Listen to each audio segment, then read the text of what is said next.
अस्सलाम वालेकुम। यकीनन आप बिल्कुल ठीक ठाक होंगे। अल्लाह ताला आपको अपनी हिफ्ज़ व अमान में रखे। आज हम बनाने जा रहे हैं चिकन शामी कबाब। इनको हम कैसे फ्रीज़ कर सकते हैं और क्या टिप्स एंड ट्रिक्स हो सकती हैं जिनके ज़रिए हमारे शामी कबाब आपस में चिपके नहीं। तो हम शुरू करते हैं। बिस्मिल्लाहिर्रहमानिर्रहीम। इसके लिए मैंने 2 कप दाल चना जो है वो भिगो के रख दी थी तकरीबन 2 से 3 घंटे के लिए। चिकन चेस्ट पीस लिया है मैंने, साथ में 1 दालचीनी, 2 साबुत लाल मिर्च, ज़ीरा मैंने डाला है तकरीबन 1 चम्मच। इसके साथ ही मैंने तकरीबन आप कह लें कि आधा अजवाइन का चम्मच टीस्पून जो है वो मैंने डाला है और आधा ही टीस्पून मैंने सूखा धनिया, साबुत सूखा धनिया, काली मिर्च और नमक मैंने ऐड कर दिया। इसके अलावा काला ज़ीरा और काली साबुत मिर्च भी मैंने शामिल करके इसके बीच में मैंने पानी डाला है। अब मैंने इसमें पानी वो शामिल किया है पहले जिसमें मैंने दाल सॉक की हुई थी, यानी कि मैंने दाल भिगो के रखी हुई थी। मैंने पहले दाल को धोया था, उसके बाद उसको सॉक किया था, तो वो पानी मैंने ज़ाया नहीं किया, मैंने उसी को ही शामिल किया। तकरीबन ये 3 गिलास पानी था जो मैंने इसमें शामिल किया है। अब मैंने इसको चूल्हे पे रख के तेज़ आंच करके एक बॉयल दे दिया है। अब आप हल्की आंच करके ढक के रख दें। उस वक्त तक इसको पकने दें जब तक कि दाल बिल्कुल सॉफ्ट ना हो जाए, यानी कि टेंडर ना हो जाए। अब आप देखें कि अगर आपकी दाल टेंडर हो गई है तो आप चिकन को निकाल लें।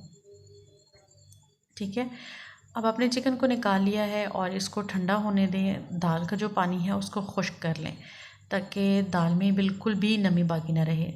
आप टेस्ट कर लें, अगर आपको लग रहा है कि नमक मिर्च ठीक है तो रहने दें, अदरवाइज़ मुझे कम लग रही थी तो मैंने 1 टेबल स्पून और ऐड की।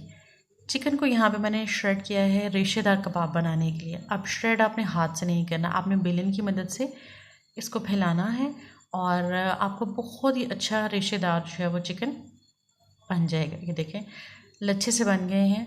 अब आपके जो दाल जिसका पानी खुश्क हो गया है वो ठंडी भी हो गई है। इसमें से आपने दालचीनी निकाल देनी है और जो साबुत मिर्च रखी थी वो भी निकाल दें।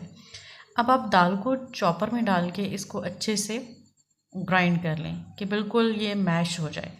आप देख सकते हैं कि दाल बिल्कुल मैश हो गई है। अगर थोड़ा बहुत कोई ज़रा रह भी जाएगा तो उसको आप हाथ से मसल दीजिएगा।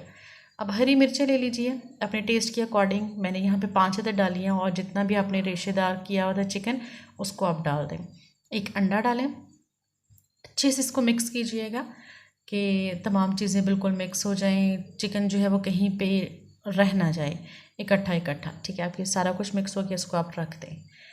अब यहाँ पे कबाब बनाने के लिए, उसको फ्रीज़ करने के लिए मैंने एक ट्रे में कोई भी आप शॉपर ले लें, कोई भी आपका प्लास्टिक शीट आप ले लें, उसको नीचे बिछाएं और उसके बाद आप कबाब रखना शुरू करें।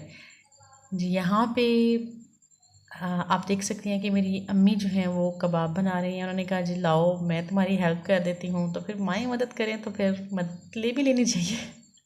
तो यहाँ पे वो बना रही हैं लेयर्स में। देखिए उन्होंने शॉपर लगा लिया है और उसके बाद उन्होंने ऊपर कबाब रखे हैं। ये मेरी मदर की ट्रिक्स हैं जो हम अप्लाई करते हैं। अब इनको फ्रीज़र में आप रख दें जब तक कि ये फ्रीज़ नहीं हो जाते। ठीक है, अब फ्रीज़ हो जाने के बाद अब आप देखें शॉपर की मदद की वजह से तमाम के तमाम कबाब आराम से उतर रहे हैं शॉपर से। अब आप इनको सील्ड बैग लीजिए और उनके बीच में अलग अलग लेयर करके लगा दीजिए। सील्ड बैग में थोड़ी सी हवा भरिए और उसको फ्रीज़ कर दीजिए। ये देखिए तमाम शॉपर ट्रे के साथ भी नहीं कोई कबाब लगा क्योंकि शॉपर लगा हुआ था नीचे। ठीक है, अब आप इनको सील्ड बैग में रखें। मैंने इनमें हवा भी हल्की हल्की भर दी है ताकि ये प्रेस होके ख़राब ना हो।